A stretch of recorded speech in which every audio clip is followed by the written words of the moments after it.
মিজানের পাল্লায় রাসূল সাল্লাল্লাহু আলাইহি ওয়াসাল্লামের প্রতি দরুদ পাঠকারীর আমলের হিসাব সবচেয়ে ভারী হবে।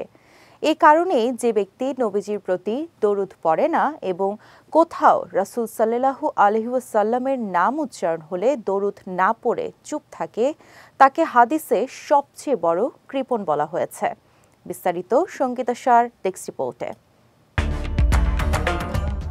হযরত আবু যর রাদিয়াল্লাহু তাআলা আনহু থেকে বর্ণিত, একদিন তিনি রাসূল সাল্লাল্লাহু আলাইহি ওয়াসাল্লামের কাছে আসলেন। এ সময় রাসূল সাল্লাল্লাহু আলাইহি ওয়াসাল্লাম বললেন, তোমাদেরকে কি বলে দেব সবচেয়ে বড় কৃপণ কোন ব্যক্তি? এ সময় সবাই বললেন, অবশ্যই হে আল্লাহর রাসূল। রাসূল সাল্লাল্লাহু আলাইহি ওয়াসাল্লাম বললেন, যার সামনে আমার নাম উল্লেখ করা হলো অথচ সে আমার নাম শুনেও দরুদ পড়ল না, সেই হলো সবচাইতে বড় কৃপণ।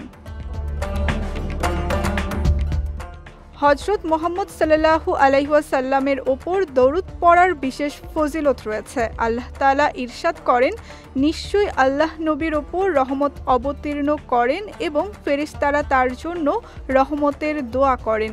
সুতরাং হে মুমিনগণ, তোমরাও তার প্রতি দরুদ পড়ো এবং অধিক পরিমাণে সালাম পাঠাও। রাসূল সাল্লাল্লাহু আলাইহি ওয়াসাল্লামের প্রতি দরুদ পাঠের ফজিলত সম্পর্কে হাদিসে এসেছে। হযরত আবু হুরায়রা রাদিয়াল্লাহু তাআলা আনহু থেকে বর্ণিত, নবীজি হযরত মুহাম্মদ সাল্লাল্লাহু আলাইহি ওয়াসাল্লাম ইরশাদ করেছেন, যে ব্যক্তি আমার প্রতি একবার দরুদ প্রেরণ করবে, আল্লাহ তাআলা তার ওপর 10 বার রহমত বর্ষণ করবেন।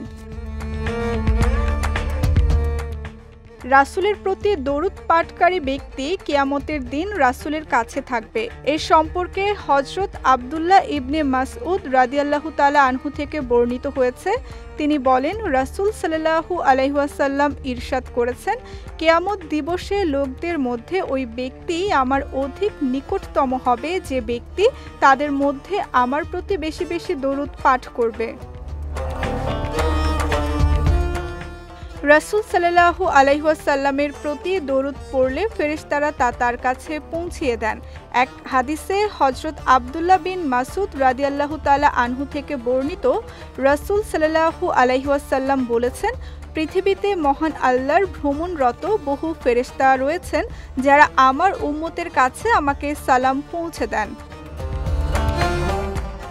সঙ্গীতা শাহ, বিজয় টিভি নিউজ ডেস্ক।